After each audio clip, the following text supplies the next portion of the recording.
Good evening. Welcome to Orthodox Christian Theology. This is Craig Trulia, and with us tonight is Father Deacon John. Deacon John, how are we doing tonight? Good. How are you? Good. It's good to be able to speak this topic with you. I don't know if people are aware, but you've been a Uniate for a couple decades, and you have technically not all the time, like kind of off and on, and then officially the last few years before I became Orthodox. So because you were explaining, like you married, right? You married into your wife was a Uniate, and so you're worship together. It's really complicated, so maybe we just won't get into it. Yeah. So the point is, he's been around the scene for 20 years, worshipped at the Uniates, gives us a good background of what Uniates believe, what they're like, and both of us agreed from the onset. The point of this show isn't to bash Uniatism, or really to bash Roman Catholicism. I'm sure you have many friends within the Uniate communion and respect a lot of people within Uniatism. And again, like myself, people know me from these YouTube videos, but like I don't have this thing against Roman Catholics in the real world. I mean, just today, down the street from my work is a Marian shrine in Syracuse, New York. And they actually allegedly have even relics of St. Peter and several of the apostles, little bone chips. And it's signed off from Rome and all that. So these are probably as high grade a relic as you could get. There's been problems with relics of the centuries. So the point is, today I went to the Roman Catholic Marian shrine. I was able to venerate relics that were there, at least of my own saints and our own saints, because we're both Orthodox. But I found that today apparently is like the 40-year anniversary of Our Lady of Medjugorje, however you pronounce it. Now, we Orthodox do not accept this. In fact, many Roman Catholics do not accept this. But in popular Roman Catholic piety, this apparition is very popular. And I say this because there's a lot of good, decent Roman Catholic people that are pious. And in their everyday life, they are very much looking forward to hearing new things about Mariate work. They view that because there's less public apparitions within Orthodoxy, there's some sort of deficiency. They're otherwise very nice people. So I say this because they could look at us and find some things kind of awkward, and we could look at them and find things some kind of awkward. But it's okay because we're not one another. So differences between each other could be awkward. And so tonight we're not trying to say like, wow, look at Uniatism, they're weird. Uniatism is mostly a movement within certain regions. So there's ethnic splits, geographic splits, historical circumstances, and we'll try to cover some of these in a neutral manner with the humility of knowing all of our respective ethnic backgrounds, even our respective Orthodox jurisdictions, have been shaped by ethnicity, by history, and by circumstance. So the Uniates would be no different in this regard. But that being said, I want to really not hear myself pontificate about this, because really I'm not someone who has firsthand experience with Uniatism, but you, Deacon John, do. So before maybe we get into any like real deep questions, you mind giving us maybe a brief synopsis of what Uniatism is? Well, first of all, I'm not really sure how it happened, but the term Uniate or Uniatism is viewed as derogatory now, even though after the Union of Brest, the structure that was created because of that was called the Ruthenian Uniate Church. So I'm not sure exactly why that became a derogatory term, but that's generally how what the Eastern, they prefer to call themselves Eastern Rite Catholics. I don't know why that is, but all the Orthodox I talk to continue to refer to them as Uniates. So apparently it's derogatory, and I have no idea why. Well, a lot of words become derogatory for no good reason. Kind of the general, the history kind of, it depends how you ask how it's interpreted, because I'll get different responses from different people. I know there were some Franciscans who were rather scandalized by the recounting of the history of how that came about, whereas Ukrainian Catholic priests, it's like, well, this is our history. It's like, what scandals? This is what we went through. So it's difficult to get into a lot of the history, but generally what happened was the Mongols, at least as far as like with the Ukrainians and the Ruthenians, and it's usually the Union of Brest that's acknowledged as the first one as the Uniate model, although there's also the Maronites that claim that they've never been out of union with Rome. But then you'll get people from that part of the world that say that's not so. And so there's lots of controversy. But at least with the Ukrainians and the Ruthenians, that part of the world was overrun by the Mongols. And actually, my wife's half Ukrainian, and I like to refer to her eyes as Mongolian eyes. So, and after they pulled out, my ancestors got involved, the Lithuanians, and dominated the regions. And at least the aristocracy and parts of Lithuania had become Roman Catholic by that point. Some of the rural areas, specifically where my closer ancestors came from, they remained pagan until the Lutherans evangelized them. But the Roman Catholics dominated what would eventually become Ukraine, or I think it was called Little Russia, or was it? Yeah, Little Russia. I don't know my history that well. Just pick up bits in here. And then there was the Polish-Lithuanian Commonwealth, and then the Counter-Reformation started, and it was most successful in Poland. And it wasn't just focused on the Protestants, but in what would become Ukraine, it also very much was. Well, a lot of Ukrainian Catholics will say that there was oppression, there was political oppression, and this is why the Union of Brest came about. And some of them feel a bit resentful that after the Union of Brest happened, then the Orthodox were kind of given equal rights again, and they thought that was unfair. But anyways, that's kind of a summary. Some people don't particularly like some of those details, but other Ukrainian Catholics, clergy and stuff say, well, that's exactly what happened, and we don't want to dismiss what we went through in order to be in union with Rome, because the main focus has always been union in Rome. A lot of them refer to themselves as Orthodox, in union with Rome, or in communion with Rome. So that's kind of it. And we'll talk more about that a little bit in a moment. But I'm putting up on the screen a map, and so I'm going to kind of give a synopsis of what we're talking about. So really, the whole area we see here with Pskov, Novgorod would be to the north. We see Tver, we see Smolensk.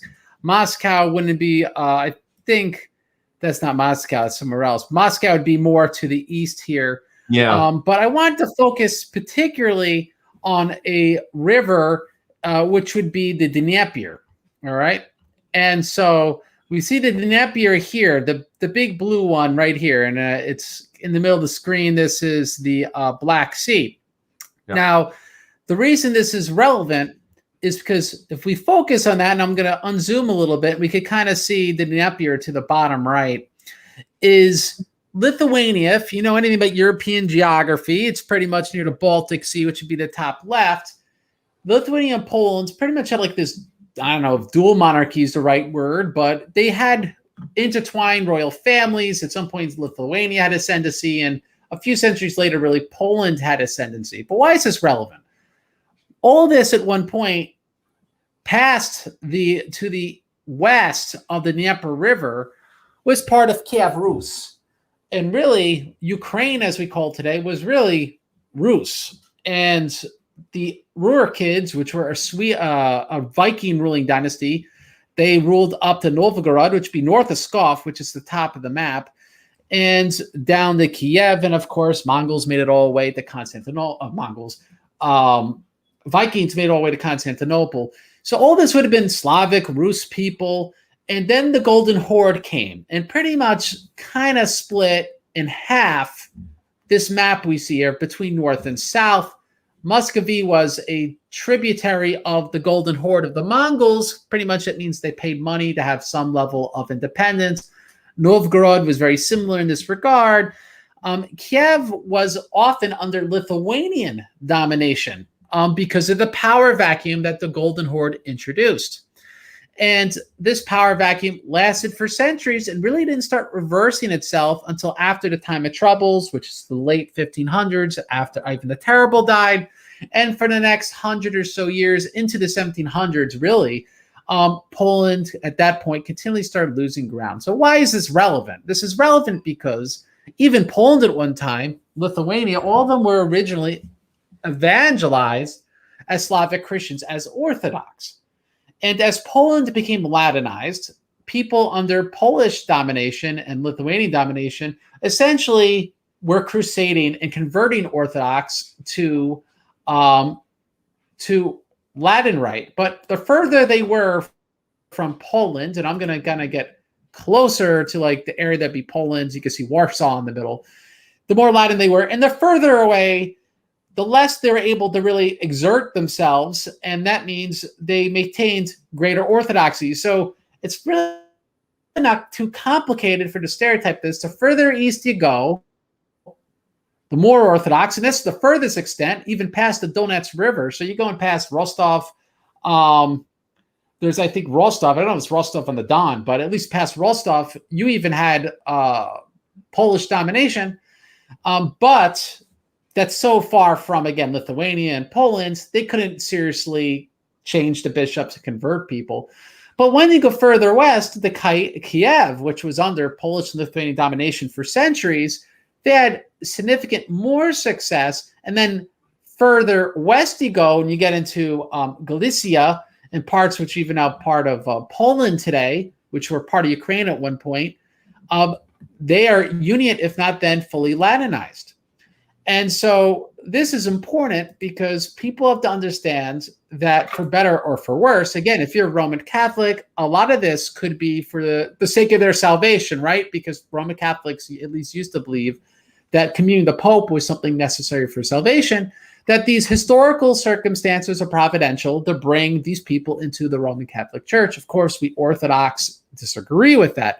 But if you kind of see that east-west divide, to fast forward to the modern day, you think of Ukraine and you think of east and west of the Dnieper River will give you a pretty good stereotype of where will be more Union heavy, less Union heavy, more Moscow Patriarchate, and more really schismatic Ukrainians and Uniates, which happen to be very close, which we'll get into more detail.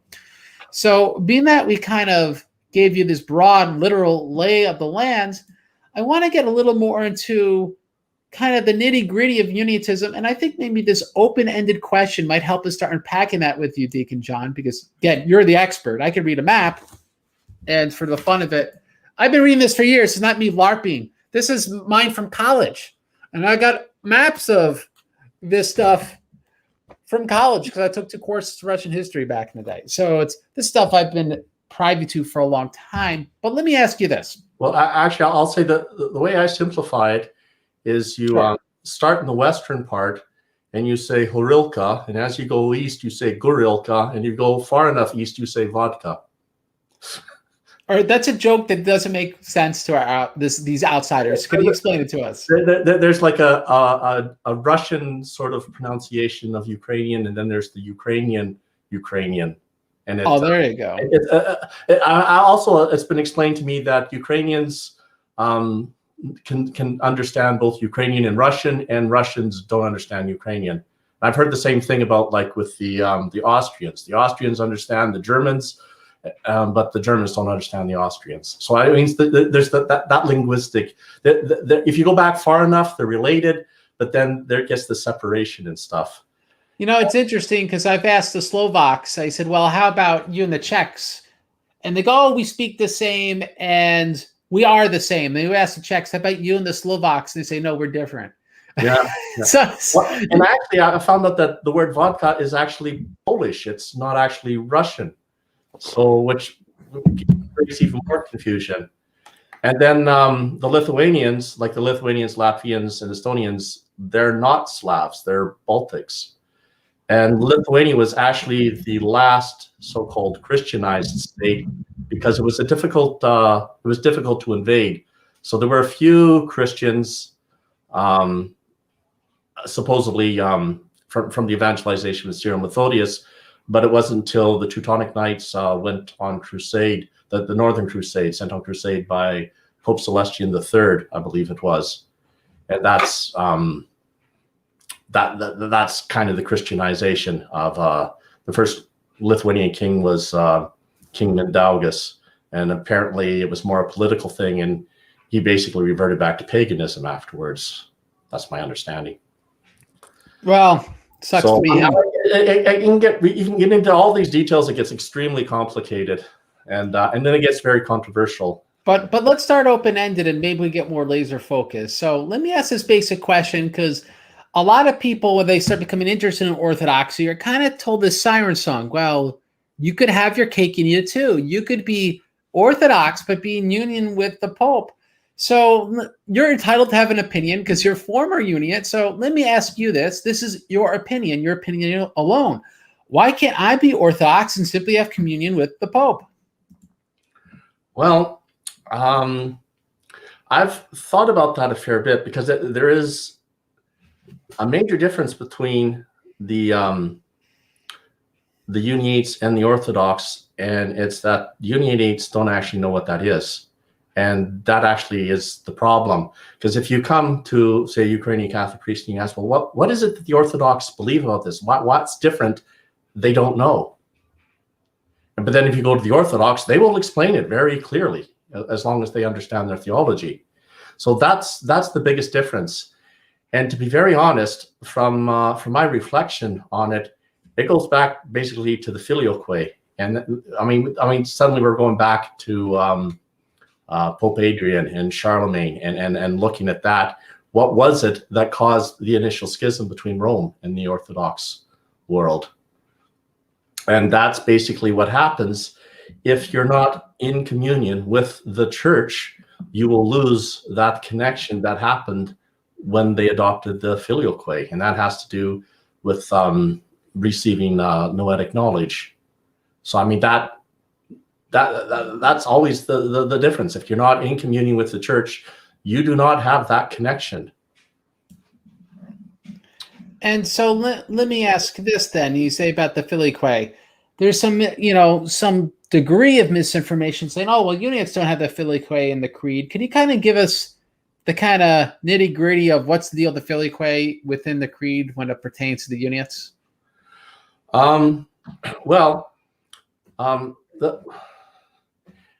It's really the same problem with the Roman Catholics. Like if you get down to it, but we don't want to discuss that right now. Which see, this is the problem thing. If you don't understand that, you're not going to understand what happened at the Union of Brest. Because at the Union of Brest, it wasn't so much of a requirement, and that was basically because they realized what Ophelia was trying to force it upon the Orthodox at the Council of Florence. And the definition at Florence, that's actually really scandalous, because the vast majority of Roman Catholics would not actually realize how the Filioque was defined at Florence, and all the Eastern Catholics would pretty much would reject that understanding, because they very much it's the temporal understanding of the procession of the Holy Spirit. They emphasize that in the creed, which is fine, because that is, there's nothing wrong with that. It's just they don't understand how that, like with that quote when we mentioned, you had referenced it, and I looked up with Pope Adrian, how he didn't actually understand how this is only referring to the temporal procession, and it's not referring to the divine essence. And so from my experience, I haven't come across anyone in the Eastern Catholic churches that has an understanding of the distinction between the divine essence and the divine energies. And without that, you don't understand what the problem is with the Filioque, and you run into all sorts of theological problems. You don't have an understanding about God. You run into a lot of problems. And you've covered this on a number of your other shows, I'm sure. But that essentially is. And so they've lost that. the thing is that you look at Pope Adrian. He was at the end of the 8th century, and so you read what he wrote. He doesn't understand that distinction, and you can see why they would fall away. So they were still. I mean, there was a schism for a while. Well, Saint Photius the Great, there was that schism there that was healed, and then after a couple centuries, then there was what they called the Great Schism. So the thing is, technically, there was union, but even while there was union, they had lost understanding of what that distinction is. And so you'll find this within the Ukrainian Catholics. That was my experience, that they don't understand that. And even listening to Ruthenian Catholic priests, they don't understand what that distinction is and what the consequences are because of that. Yeah, it's on the dogmatic level. The Council of Florence puts the filioque in Greek using the term proceed, that like as it is in the Gospel of John, the Father and the Son. So like you'll see all these modern theologians trying to make an ecumenical point, an ecumenist point, and say, well, look, we don't mean the eternal procession, and this word, you couldn't use it like that or it'd be heretical. But the problem is in Florence, they did use that word for procession. So that's an issue. And if I remember correctly, in the Union of Brest, they also had the filioque. So this is something that's been around a long time. So even if in the 20th century they started walking some of this stuff back, and even as you were referring to, it's not that actual Latinized filioquism was really well understood and catechized among the Uniates. There certainly was a confusion because they did have the creed, and it was the filioque was in that creed. So being that we're talking about some of this, how about you give us the highlights of what the doctrinal differences the Uniates have between the Orthodox Catholics and, which is us, and themselves. I mean, why can't, as we said, you be Orthodox but be in communion with the Pope? What are the doctrinal differences of the Uniates from your personal experience? Well, it varies a lot depending on parish to parish and how much they've kind of reformed. And this is varied a lot over the years. And like if you were to go to a parish that a Basilian parish or one by the Redemptorists, it would be very much more Latinized than, say, some that are trying to really get back and get rid of all the Latinizations. Because it was more recently that a lot of parishes started to get rid of the filioque because they had been using it before. I don't know if this has changed now, but when that was going on, they kept it in Ukraine, actually, because the regular people, they didn't understand this, and they associated having the filioque as being Ukrainian Catholic and not having it being oppressed by the Soviets. And this also too, like you've seen the Russian investments that, like, they call it the high back for the people. And well, the most Uniates have like a low back, kind of like what the Greeks and Romanians have. But some Ukrainian Catholics that want to get back to what, the Kevin Rus, the ancient traditions, they'll start using the high backs, but they'll be careful because that'll offend some of the laity in Ukraine, because they associate that with Soviet oppression. So it gets really, really. And to interrupt, for those not aware, after 1942, Stalinist policy was a forced conversion of Uniates to Sergian Eastern Orthodoxy, and people should be aware that was really the first time it seriously happened within the whole history of the Orthodox Church. So it's an exceptional occurrence, but it did in fact occur, and people are still alive that lived through this. Yeah, and the reality is that there's a lot of Eastern Catholics will point to that, saying that was an abuse of the Orthodox Church. But the Orthodox Church had nothing to do with this. And actually, the Orthodox Church will look at it as abuse themselves, because they were being forced, like, unknowingly, like they were infiltrated by the KGB and KGB assets and stuff. But then they're being infiltrated by people who weren't Orthodox and weren't interested in being Orthodox. So, I mean, that's creating that's creating all sorts of chaos in the Russian Orthodox Church. So you had people who didn't acknowledge that they were really Orthodox. Like they went through the seminaries, they got ordained, and then in 1990, it's like, well, we're actually Ukrainian Catholic. Goodbye. And, I mean, that's basically what happened. So I mean, regardless of whether you're Ukrainian Catholic, yes, that was abuse. If you're Orthodox, that was also abuse, because you're kind of forcing them together, and they didn't actually believe the same thing. So I mean, it creates a lot of and it's not just in Ukraine. The same thing happened in Czechoslovakia and stuff like that.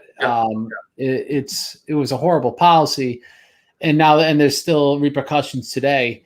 But let me say, we talked about how there's no essence energy distinction among the Uniates. There's the Filioque. Is there any other crucial doctrinal differences that you really think stick out, obviously?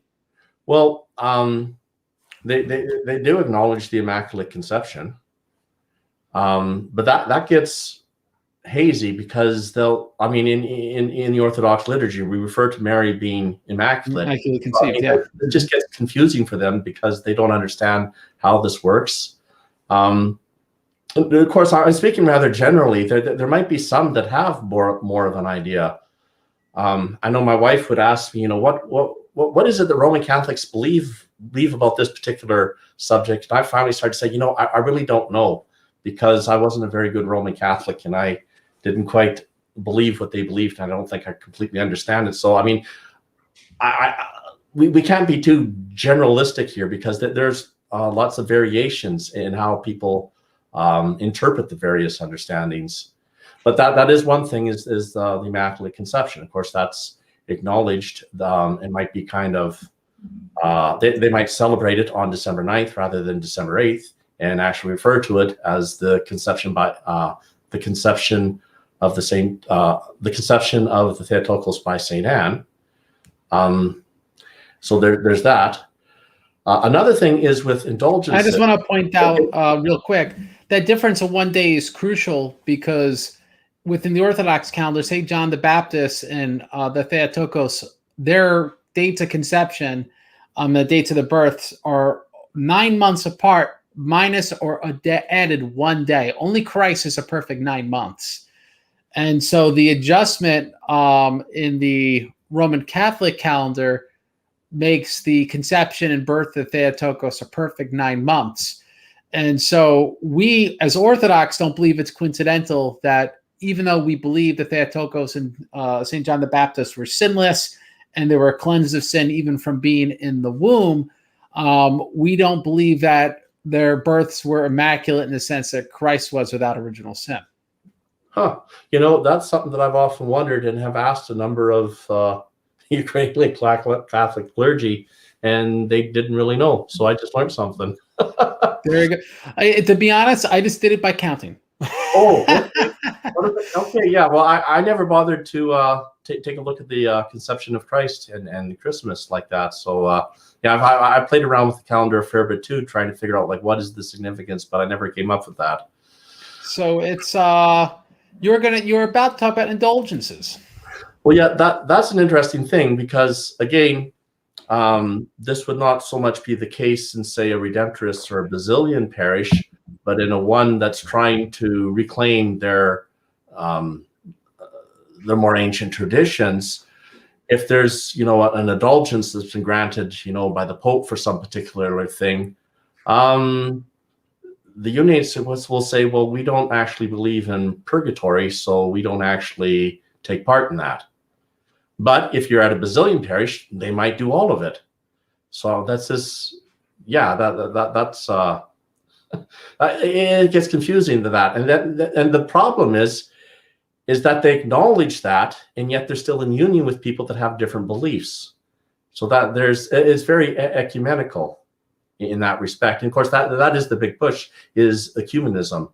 Like the biggest push for ecumenism is the Eastern Rite Catholics, because they have a lot of problems with a lot of Roman Catholic dogmas. I mean, the fact that it's dogmatized that Rome has said that the church is Roman.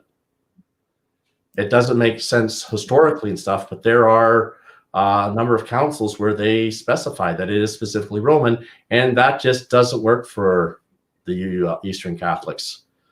So, I mean, there's a problem right there. So that they have to kind of gloss over a lot of things. It's kind of like the indult that was granted to commemorate Nestorius. And there was a couple of, I think it was the Chalcedonian Catholics, they started commemorating him.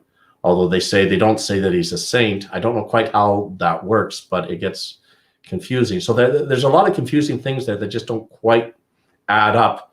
But they kind of and I don't think they try to resolve it, because like the Union of Brest brings in Uniates that venerate St. Gregory Palamas. Here's someone, and St. Mark of Ephesus. People define the Filioque, define the Pope. St. Mark of Ephesus defied the Council of Florence, which really created real Uniatism. There was crusading before that, but generally they try to convert everyone Latin Rite. I mean, this created like real Uniatism, and he's a saint. And so it's, in some respects, it works very well with modernist and postmodern sensibilities, because there is no absolute truth. So it doesn't matter if everyone has these different opinions. Well, our heart's in the right place. That's what's important. So in a weird way, Uniatism is ahead of its time, and not on purpose, right? It's not like, this sort of subjectivity was something that created Uniatism. It's more of a historical accident. It depends upon what was Polish and Lithuanian policy in a certain bishopric in a certain area, and how much military force could they exert there. And then when they got kicked out, how much military force was the Tsar able to exert there. And so it's different region and region, village to village, town to town, in Ukraine itself. And so just by default, you just have people go, well, we're not Russian, so we have this in common. And it makes it easier to look past maybe some of your specific religious differences, whether they be doctrinal or whether they be with popular piety. But let me ask about that. Well, the thing is that, like, people who have studied this, looked at the history and stuff, they try to figure this all out, but the common person doesn't actually put that much effort into it. So I did hear a story that there was once a Ukrainian, he got stranded on a deserted island, and because he was very pious, he built a church. And when he has built that church, he went to the other end of the island and built another church. And eventually he got rescued, and people rescued him. They says, well, we understand why you built a church, because you're so pious, but why did you build that other church? And he says, well, this is the church I go to, and that's the church I don't go to. I mean, there you go. Very much that attitude. There's a difference, but they don't necessarily know what it is. At least that was the understanding that I got from the Ukrainian Catholics. When I started spending more time with the Orthodox, they seemed to know what the difference is. There was a very specific reason why they didn't go to that other church. So it's hard to tell what is possibly propaganda pushed for an ecumenism, and what is actually how everyone believes. Like, it gets very complicated. That actually reminds me, today is an appropriate day to be doing this, because it's the Metropolitan Anufi's name day. He's the Metropolitan of Kiev. Oh, really? So yeah, it was. I thought that was pretty nice that we happened to be doing this today, this live stream. Oh, so on purpose. You have no idea.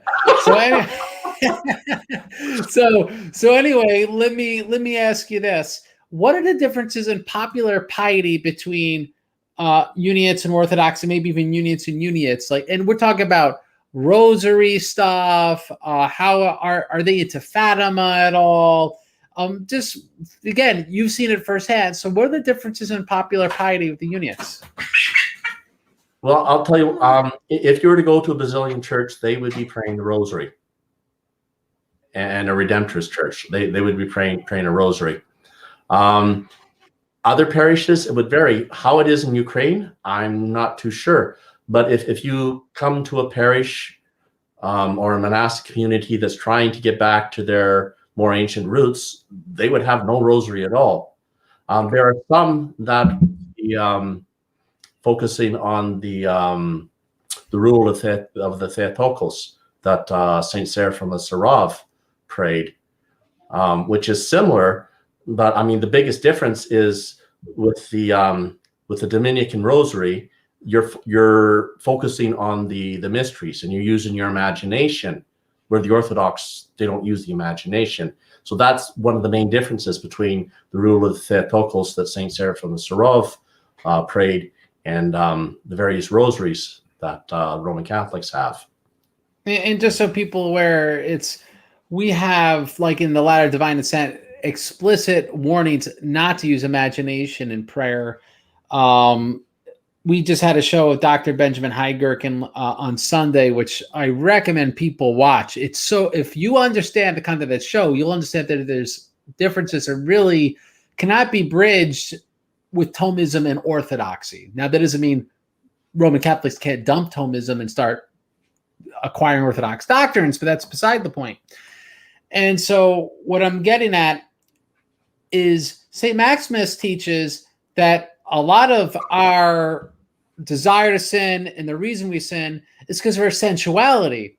Well, how do you get really sensual and even a hedonistic? Well, it starts with the imagination. It's almost like it's a hedonism of the intellect.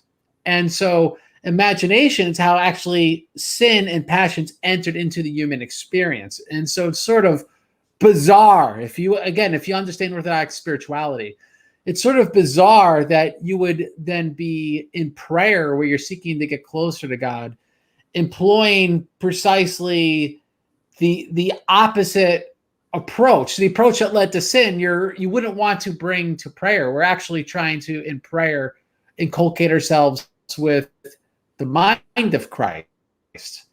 And so, again, bizarre is the only word. I don't think people that are doing it are on purpose trying to do something that's bad. And just so people aren't aware, that doesn't mean you can never in your head think in your head, was that car red or is that green? That's not the sort of imagination we're talking about.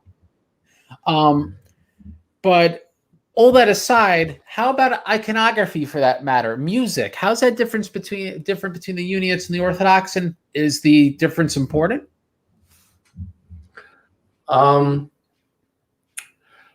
Well, for the most part, I think from my experience within the Uniates, the music is really good. I happen to be at a place where there's some very knowledgeable choir conductors and stuff, and we actually this one Dr. Melanie Turgeon, she's Ukrainian Catholic, and she had Rachmaninoff's all-night vigil, and in the choir was both Ukrainian Catholics, Ukrainian Orthodox, and even Russian Orthodox. Like, it was a mix, and they did it within the context of a liturgy, and a service. Sorry, not liturgy, in a service, and it was in Orthodox churches, because technically the Orthodox would not be able to participate if it was in a Ukrainian Catholic church. But it was in an OCA parish, and then the second one was actually in a Ukrainian Orthodox, actually in the cathedral. Mm-hmm. So musically, it's very, very good, what the Uniates have here, but we have very scholarly people where I live, and they really know what they're doing. So musically, yeah, I haven't really seen much of a difference. What was the other part of that question? How about the iconography? Iconography? Yeah. Well, a lot of it, it's not much difference. However, you will have a number of icons within the Eastern Catholics that don't make any theological sense to the Orthodox, such as the Holy Family. You'll have, I have seen an Eastern style icon of, I think it was Francis of Assisi. So they'll even incorporate, very non-Orthodox saints into iconography. And then you'll have icons of like the Sacred Heart and the Immaculate Heart of Mary, which doesn't make any sense within Orthodoxy at all. So, I mean, the subject matter, there are some icons that don't make any sense to the Orthodox, but as far as trying to follow the ancient tradition of how to do iconography, many of them, they're trying to follow the authentic tradition in that regard. Now, let me ask you this. How about saint canonizations? Have they canonized any saints from the 30s and 40s from the Gulag or the Russian Revolution? Are the Uniates are they vibrant when it comes to they still canonize their own saints, or they're like the Arminians and they haven't canonized saints in a long time? Yeah, that has become a problem for them because they're no longer able to canonize their own saints. They got to wait for Rome to do it. And that can get very political, and they don't really get that much priority at the Vatican. And some of them get quite resentful about that. But I mean, you even have this within Roman Catholics. You talked about Franciscans, that why John Duns Scotus is only recognized as blessed rather than saint. And I mean, he's the whole reason why they even have the dogma of the Immaculate Conception. And so there's tension between the Franciscans and the Dominicans over that, and why Aquinas gets all the glory and Scotus, like, how many people even know he exists. So, I mean, you even get that within, just specifically in Roman Catholicism, but then with the Eastern Catholics, they're even less of a priority. So there is that. I know that there's Bishop Budka, I believe the name is. There's another one. It's been so many years, I forget his name now. That they've been really pushing to get them canonized, but that all depends on Rome doing it. So that is problematic. Oh, and how about appointing their own bishops? Are they able to hold the synod of their own bishops and appoint their own metropolitan, or does the Pope of Rome have to appoint him? Well, that I'm not completely sure how that. I think the Pope of Rome is involved. It was technically, if they have the status of patriarch, they don't actually need the approval of Rome, and they did come up with the title of major archbishop, and then there was controversy what that exactly means, and it was but I think, I don't think Ukraine has a patriarch. I don't think Metropolitan Sviatachok is obviously not a patriarch, but I think you're thinking maybe the Melkites, right? Well, they don't need. Absolutely.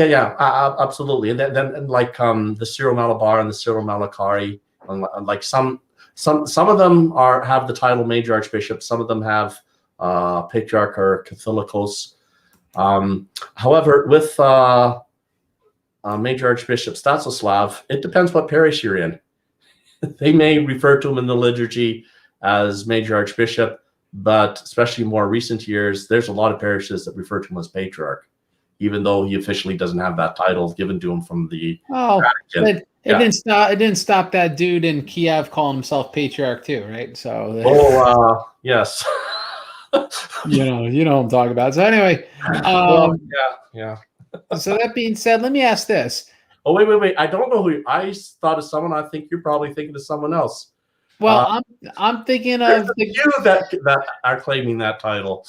I'm talking about see, now this is terrible entertainment because you're making me Google Live. Are you talking about the one who had a wife or not? No, I'm talking the Kiev Patriarchate guy, Yeah. And let's see if we got his name up there. I'm doing it right now. Come on. I know his face. I could see his face in my mind. And I can't Filaret.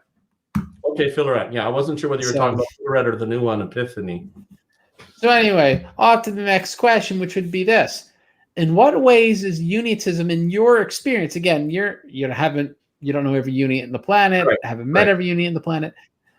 In what way is Uniatism, in your experience, more or less ethnic than the Orthodox Church? Because we're stereotypically ethnic. We got the Russian food festivals and the borscht and all that.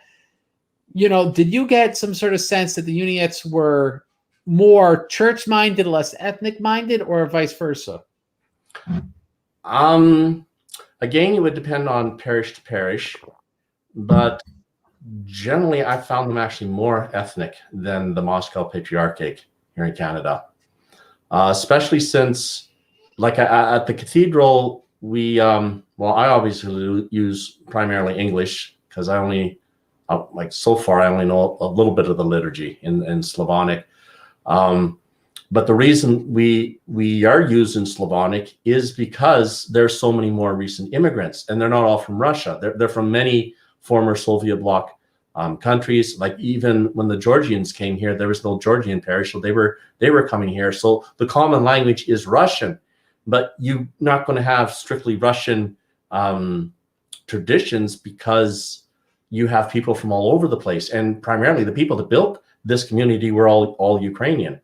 So traditionally, it's more of Ukrainian focus than anything else. But if you want to get very ethnic, probably the most ethnic-oriented parish that I've been to was St. George's Ukrainian Catholic, and that was built by the Ukrainians that came here around the time of World War II and afterwards. So they're very much focused on maintaining their Ukrainian heritage. And then you have the Ukrainian Orthodox in Canada, which is a different entity than the Ukrainian Orthodox in Ukraine, which kind of really confuses people. And were only more recently even acknowledged as being canonically Orthodox. And they came about basically by the people that came here who were Russian Orthodox. The immigrants, they came from Galicia and stuff, like parts of Ukraine, what's now Ukraine. Like when they came here, there wasn't Ukraine as we know it now. And then as well, there was a number of Eastern Catholics that came here. They weren't called Ukrainian Catholic yet either. I think that was in the 1960s. It was the partitioning of Poland where it stopped being called the Ruthenian Uniate Church, and then it was called the Greek Catholic Church, and it was sometime in the mid-60s, I believe, that they had the title Ukrainian put in there. And so it was these Eastern Catholics and Russian Orthodox that wanted clergy that spoke with their dialect, their Ukrainian kind of dialect. And it's rather than have a Latin priest or a priest that was more Russian. I mean, the first missionaries here came from Valam. So, I mean, the focus was on missionizing the natives, not, they didn't come here for the immigrants. And so they wanted clergy that spoke their same dialect. And they created this new entity called the Ukrainian Orthodox Church. So they have a number of traditions that don't quite make sense in the Orthodox tradition because they've brought them in from the Eastern Catholic tradition. So that they're very focused on their being very ethnic. So I found that the Ukrainian Orthodox and Ukrainian Catholics here are more focused on being keeping hold of their ethnic heritage than say the Russian Orthodox, because like, as I say, the Russian Orthodox is a real mixture. And just in general, people forget Russia's very multi-ethnic. Exactly. And so just by Ukraine being, and we're talking Ukraine's even somewhat diverse. I mean, and it was even more so before they kicked out the Volga Germans and the Crimean Tatars. And I know people can say, oh, the Volga Germans technically weren't in Ukraine. You get the point. They had ethnic minorities, and Stalin kicked a lot of them out because of collaboration during World War II or alleged collaboration. But all that aside, Russia itself's got tons of different peoples and steppes and Asiatic peoples. Yeah. Moldova is within the jurisdiction of the Moscow Patriarchate, but their main language is Romanian. Yeah. Or Roman, as they would say. Yeah, no, it's, in fact, Father Paisi, who's Father Paisi, who we will plug at the end of the show. Yeah. He's Moldovan, and he's Moscow Patriarch priest in Phnom Penh, Cambodia. So figure that out. Right, yeah. And he speaks English, and he speaks Romanian, speaks Russian. But that being said, let me ask this then. On Pascha, I presume, is not according to the old calendar. They do it according to Western Easter, right? Well, you're talking about the Uniates. Yeah. Well, actually, yeah. Within the city of Edmonton, there's one parish that's on the old calendar, and that's that St. George's that I mentioned. Now, the majority of the country parishes, my understanding is that they're all old calendar. And in fact, I remember visiting a family. I was when I was involved with the Uniates, I'd spent some time with a hero monk, and we went out to visit one particular family. And the one lady started, they were talking about having the bishop out, and says, "Well, he better not try to convince us to switch calendars because we're not going to do it." So the thing is, it all depends on the parish. So within the city limits, except for that one parish, they're all on the new calendar. So their Pascha would be the new calendar Pascha. But in the country parishes, in that one parish in Edmonton, they're all would be the same as the Orthodox. Okay. And it's really strange because you will have a priest covering multiple parishes, and some are on the old and some are on the new, which I'm sure gets very confusing. Now, let me ask this.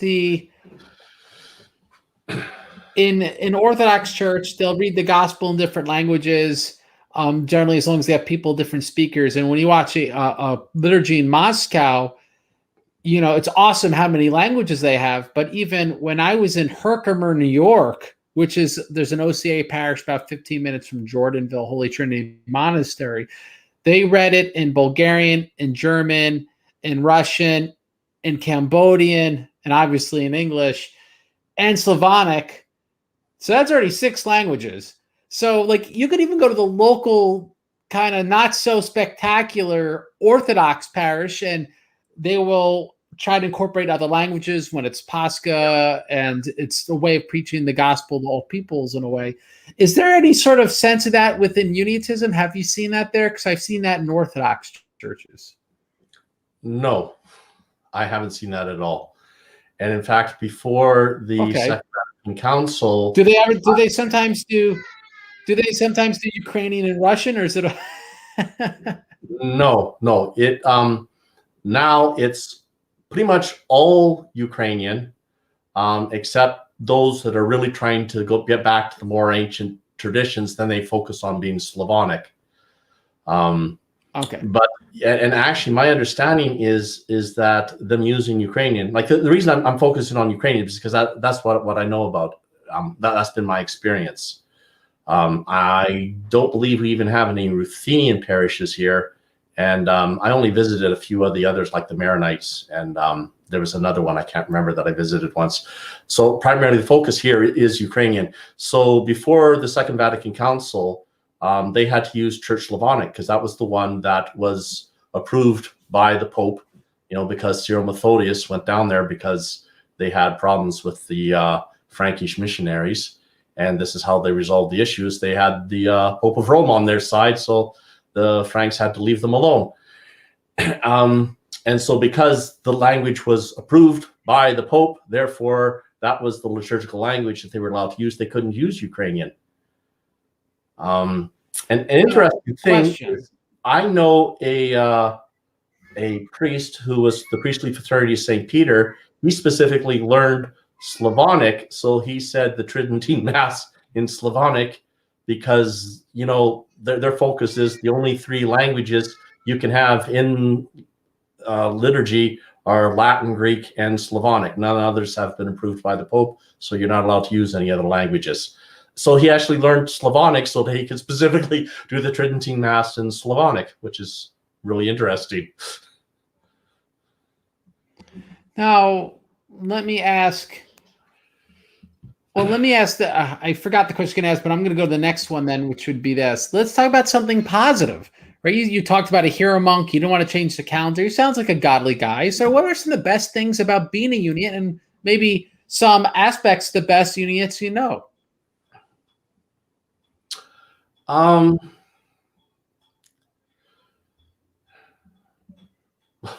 don't know. The food is great. There's always, you go there, they got no problem. Food. Let's party, let's have a good time. Like this. I mean, if you put aside all the differences, as long as you don't talk about this stuff, you don't get into controversy, everything's fine. There's no big deal. Mm-hmm. I mean that was one thing about. All right, and I mean, you how about piety though? Like, that's what kind of man was the monk though? Like, we know. Sorry, but how about the Uniate monastics and everything? Is there a certain Orthodox piety among the Uniate monastics, or is it peculiar in some way? Well, it varies because I mean, you will have the Basilians, which are very, very Latinized, and then you'll have ones that try to follow the idea of the Studites. It was an idea that was put together by it was the Shatipsky brothers, who the whole idea was a more authentic Eastern version of monasticism. So it depends whether it's the ones that are just going along with all the Latinizations, and then there's the others that are trying to reform and get back to more appearing to be like the Orthodox. Now, let me ask this for fun, which would be if a normal Italian or Irish parish is 10 out of 10 Roman Catholic, all right, and if we're going to say someone doing a mass only Latin's 11 out of 10, right, we'll give them some extra credit there. And if we're going to say a Moscow Patriarchate parish is 0 out of 10 Latin, what would you rate? And just put things percent. Let's say an Osea parish is 2 out of 10 Latinized. Where would we put the Maronites in that scale, 0 to 10? 10 being Latinized, 0 being totally Orthodox. My understanding, well, and we're dealing with stereotypes. Not every Osea parish is like that. Well, yeah, that's the thing, is that the whole idea of, I don't quite understand that Latinization thing, because that seems to be a problem with the Eastern Catholics. I understand that there were some Latinization with the Orthodox, but generally, are the Maronites problem? The Maronites are. I did go to a couple services, and I mean, I was quite. I just assumed, that I'd be experiencing the liturgy of St. James, but it was basically a Roman Catholic mass in Arabic. So, I mean, it was okay.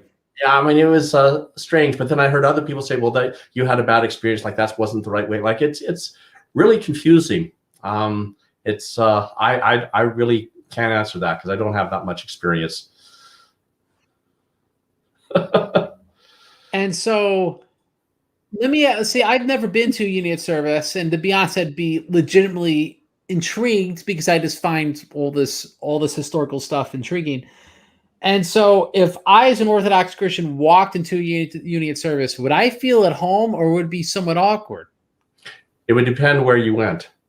It depends where you went. Okay. I mean, I went into Ruthenian parishes where there was an organ. They weren't using it, but at one time they did use it in the service. Did they get it from the Greeks? I don't know. I know the one time. The one time I went to the Greek parish.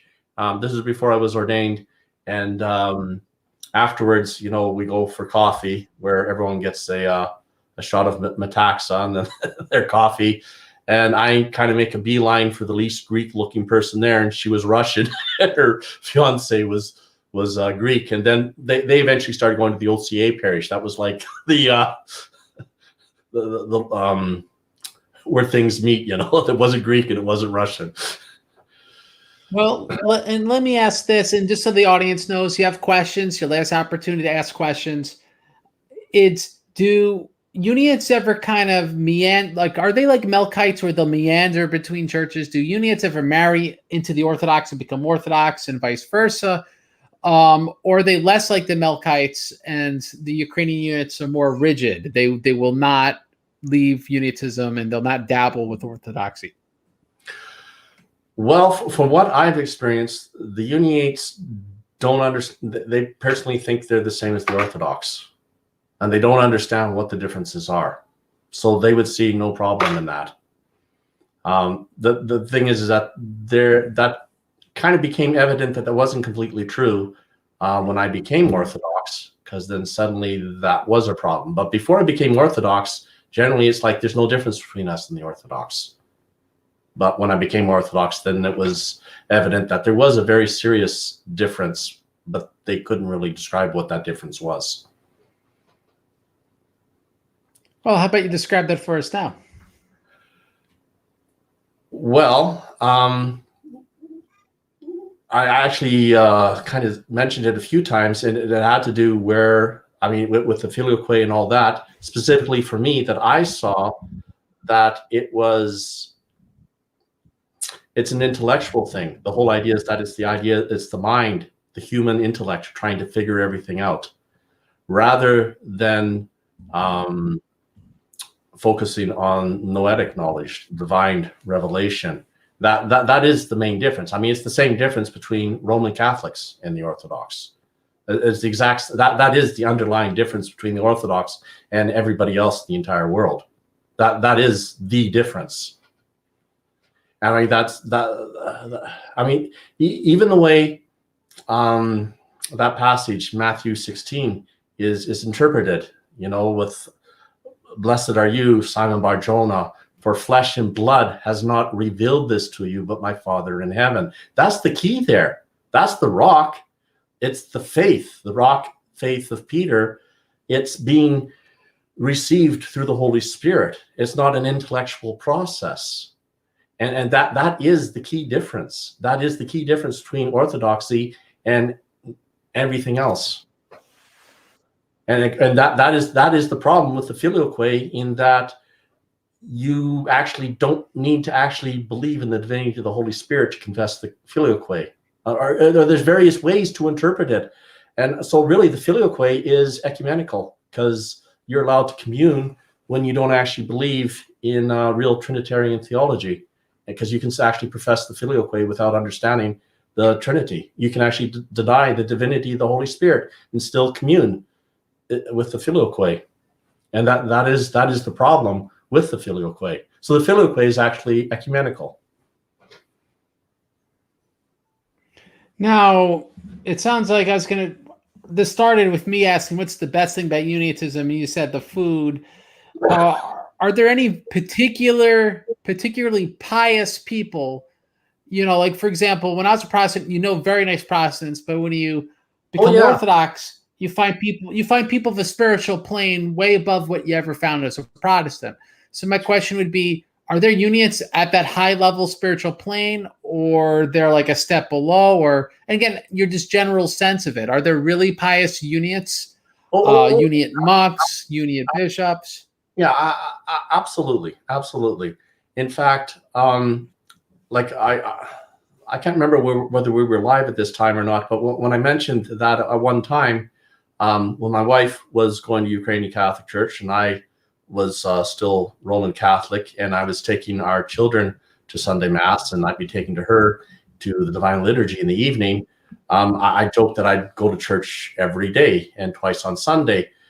I actually really, really enjoyed going to the Basilian Church because the homilies were so much better. There was so much, it was much more pious than the Roman Catholic Mass that I was going to. And then I also started going to the Latin Mass as well. So, I mean, like the Latin Mass was a step above than your average Roman Catholic parish. All the Ukrainian Catholic parishes were a step above than the majority of the Roman Catholic parishes. And then, of course, it's all on an individual basis, how serious a person is about their faith. So you will find very, very pious Uniates. You'll find very pious Roman Catholics. You'll find very pious Protestants. So yeah. Let me ask this: Are there any Uniate hermits still? Are there any Uniate, any extreme asceticism within Uniatism? Because obviously that's had to decline even within Eastern Orthodoxy. Do the Uniates maintained some of the ultra strict asceticism in any quarters? There are a number that are following, the strict monastic rules and stuff that would be required in a strict, like in a regular strict Orthodox monastery. But as far as having like extreme aesthetics, like way out in the wilderness, hermits and stuff, or the really extreme, like even as far as Father Seraphim Rose, nothing on that level. But as far as not even in Canada, you guys have a lot of trees and mountains. Trees. Oh yeah. Well, they would love to do that. Well, I know that there's this one Haramuk where he's very much following all the necessary rules, like everything that's laid out there for the monastic life, the very traditional Slavic monastic. He's definitely focusing on doing that, and he is doing that. But as far as the next level, the great aesthetics, well, there's nothing quite that extreme. But I mean, how much you have that in the Orthodox now? There's very, very few. We've a lot of the ones that were recognized have all passed away recently, within the last couple decades. Just so people wonder, hear the door fling open. That's my kid trying to jump in my arms. Well, those incidents are my wife's favorite parts of your live streams. There you go. So it's we're going to hopefully my wife's giving him a bath, and in the meantime, I'm going to start getting to audience questions after I ask you one last question, which would be, what's the worst thing about Uniatism in your mind? We talked about the best. What's the worst?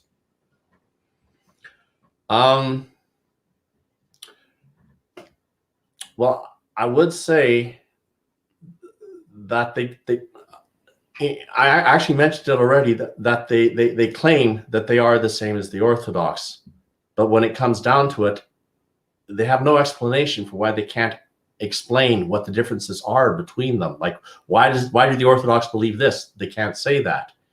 And then when I became Orthodox, this was suddenly a bad thing, even though before that they had no problem with Orthodox. So the thing is, that's kind of two-faced, really. So that, to me, was the worst thing, that there is some dishonesty there.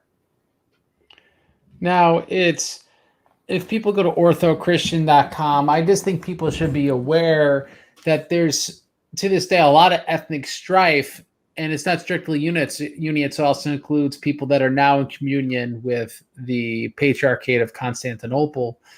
But there is a lot of ethnic strife where, just like Roman Catholicism kind of got tied into some of the stuff in Ireland, doesn't mean they were very religious Roman Catholics in all reality.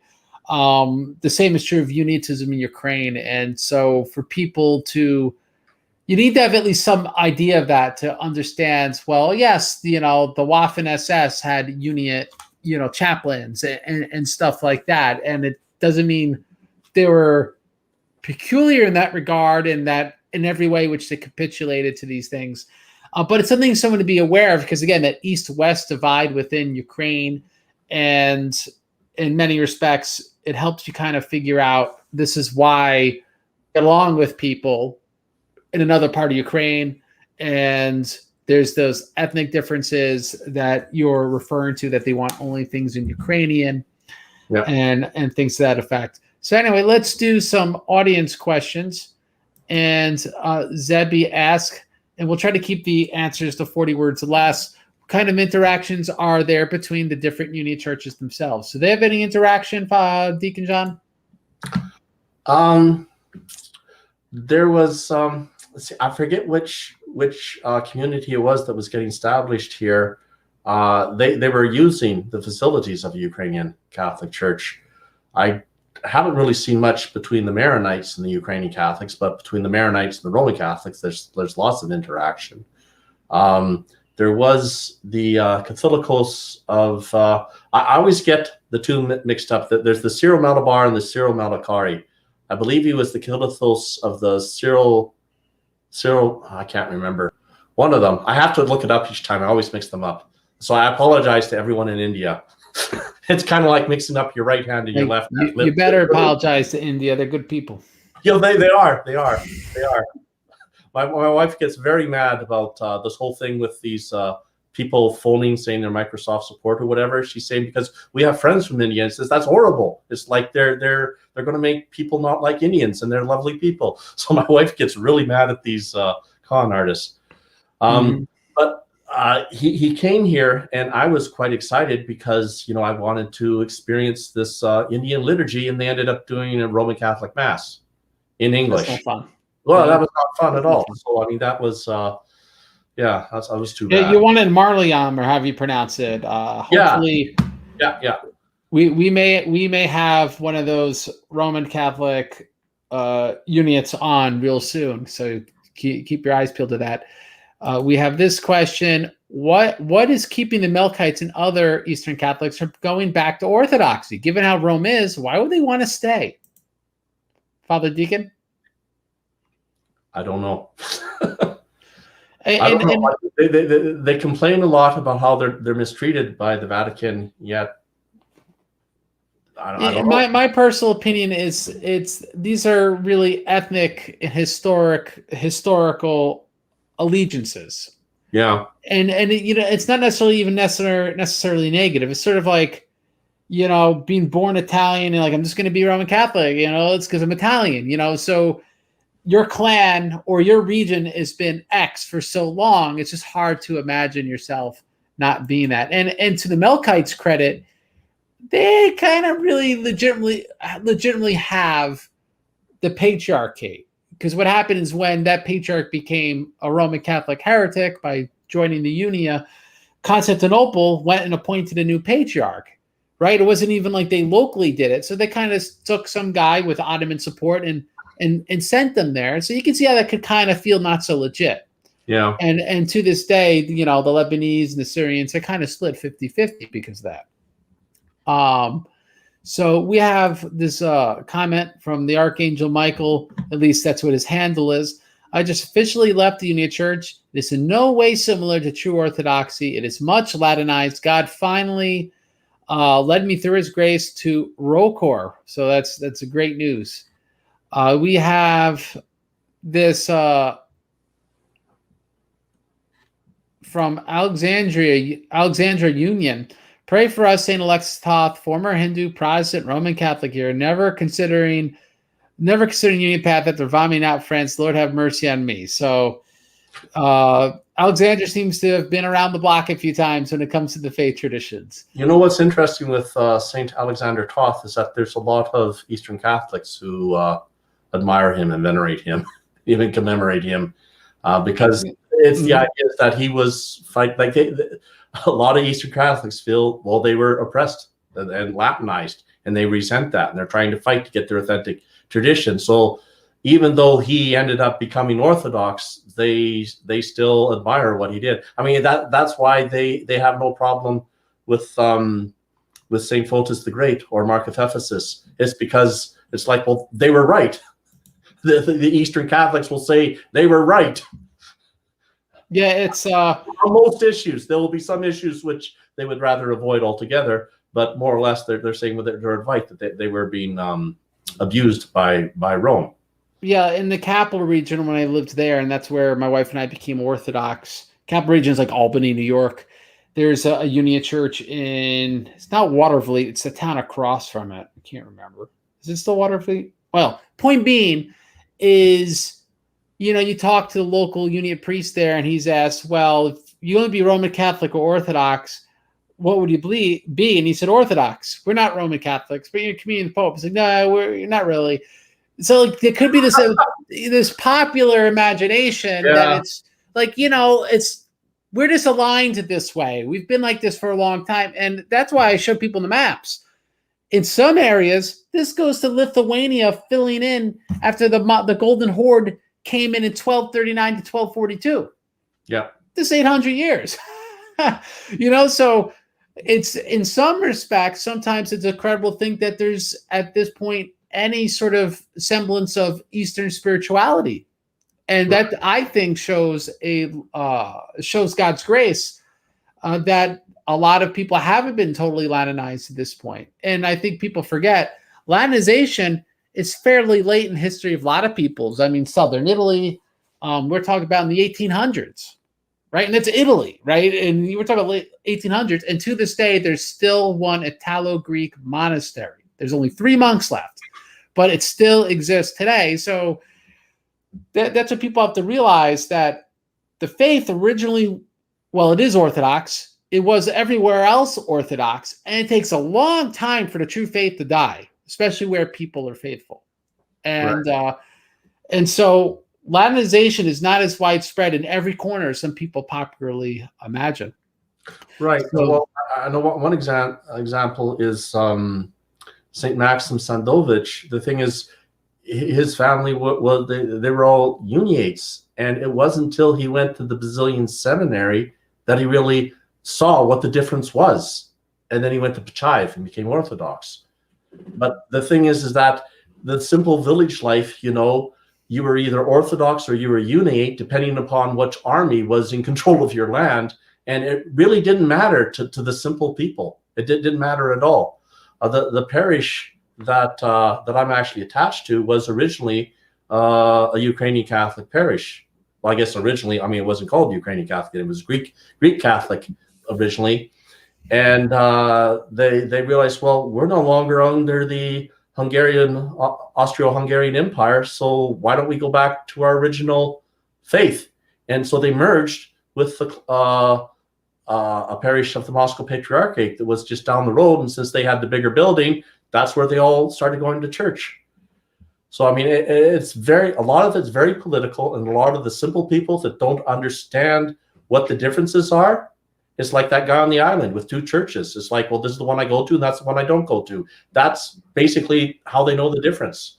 So, yeah, for the simple people that don't understand all the complexities, it's very confusing for them. and yeah, and just some people, like, even though we talk about these East-West generalizations, it's not like once you pass a certain longitude, they all become Uniate. It's pitch patchy, you know? Yeah.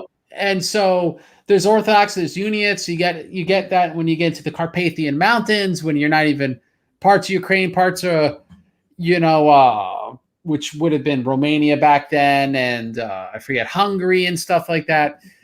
And so, in Poland. So well, I mentioned Pachaev, like that's very far west. And the thing is, you have the Polish Orthodox as well. I know Metropolitan Sava, like with what's been going on in Ukraine, he's very outspoken. He's very, my wife says it's because he's Polish. If something needs to be said, leave it to the Polish, because she's half Ukrainian, half Polish. And let me add this: people don't realize that a lot of Latinizing were persecutions against the Uniates.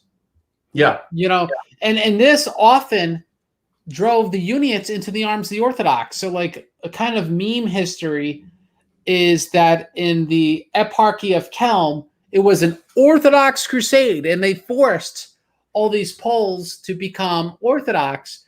But if you actually look at the history, what really happened was the Poles didn't want them to be Eastern Catholic anymore, and they refused to send them a bishop. They didn't let the Pope send a bishop. They didn't want them to be Eastern Catholic anymore. And at this time, they were along, you know, the partition of Poland. They were within the Russian Empire. And so they had a Uniate, like, administrator, I forget his name, but essentially he couldn't get a bishop. And this guy was a scoundrel, by the way. But the point being is, they made the scoundrel a bishop, and he took all of them into Eastern Orthodoxy simply because they couldn't get an Eastern Catholic bishop at that point. And they wanted to Latinize them. And so does it mean everyone in Kelm was on board? Absolutely not. When after the 1905 revolution, and they kind of eased some of the religious laws and controls, about a little less than 1/3 flat out became Latin Rite. They didn't want to be Eastern Catholic, and they didn't want to be Orthodox. So you get some of these kind of ethnic differences and these local differences, but people forget a lot of these Latin policies were against Eastern Catholics, and that's why St. Alexis Toth comes around.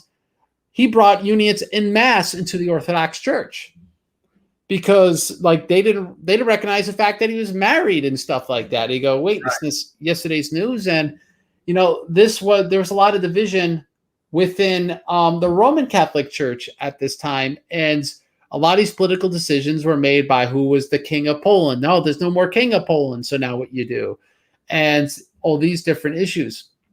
So sadly, because I got to get going, I'm going to wrap this up. This is a conversation we should keep having. And if you guys have questions, please type them out. But I want to say real quickly, before I thank our guest, Father Deacon John, if this show has blessed you, please go to orthodoxchristiantheology.com/donate. Again, orthodoxchristiantheology.com/donate. It's very important. I was just contacted by Father Paisi. They need to raise $2,000 to retranslate the liturgy into Khmer and republish it. And it's because, and my wife will attest to it, the original translation of the liturgy is kind of bad.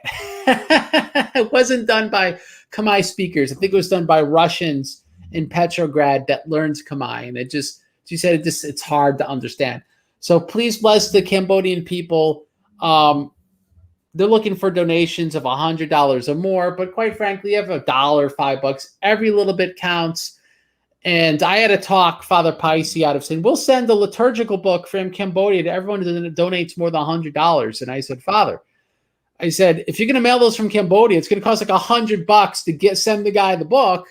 You just negated all the money they donated. So let's not do that. So out of the goodness of your heart, please go to orthodoxchristiantheology.com/donate and consider helping the publishing and retranslation of the liturgy in Khmer. That's the Cambodian language.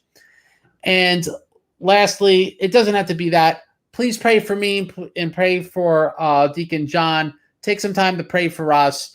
Pray for the growth of Church Cambodia. Pray for our church and our leaders. Give alms. Donate to your local monastery. They've been faithful, especially during COVID. They've kept the church doors open, kept the worship alive. If this has blessed you, bless someone else, and God will bless you somehow. Again, we're not name it and claim it sort of people. So you'll be blessed somehow. Maybe your health will deteriorate and you'll lose all your money. I don't know. This is not a plan to a better life, but God will save your soul. So please do that. And other than that, I'll just very quickly, because someone asked, we covered this earlier in the show. Uniate has become a pejorative, but it used to not be a pejorative. And we get this from someone from Southern Poland. I live in Southern Poland. Uniates often don't agree with Vatican nor bishops, but they're Uniates, not Orthodox, because of tradition. It's a thing here. Yeah. So we should be tolerant that, yes, it's a thing. And you kind of have to understand this stuff within culture. Some of this stuff is culturally foreign. And this is why, especially Roman Catholic apologetics, it says you could be Orthodox and not have the Pope. It's literally like they say LARPing. You're really not into Uniatism in that way, at least not in reality. You're not really understanding what Uniatism really is to the Uniates themselves.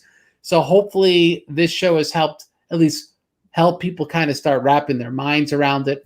And that's pretty much it. That's all I have to say. Father Deacon, thank you so much for coming on. Any last comments? Well, I was thinking, like, one thing that really helps out is to understand the politics in that part of the world, in Ukraine, Poland, Lithuania. And one story that's true, I was told it's true, is that there were 3 brothers. They were born in the same town, in the same house, in 3 different countries. So you got to realize it's a difficult place to live. You don't know what's on your birth certificate. It may not be where your driver license is from, even though you're living in the same house. So, I mean, with that kind of politics going on, and then some countries are Roman Catholic, some are Orthodox, it's just going to be chaos. And that's how this all came about, at least that part of the world. You go down to India and stuff, similar stories, but they're different because it's different cultures and different politics. Well, not everywhere is as big as Canada, nor as friendly as the Canadian people, that's for sure. But we will leave it there this evening, and I will end the show as I end all my shows by saying, fight to death for the truth, and the Lord God will fight for you, as Jesus of Sirach says. God bless you all. Have a good night. Good night.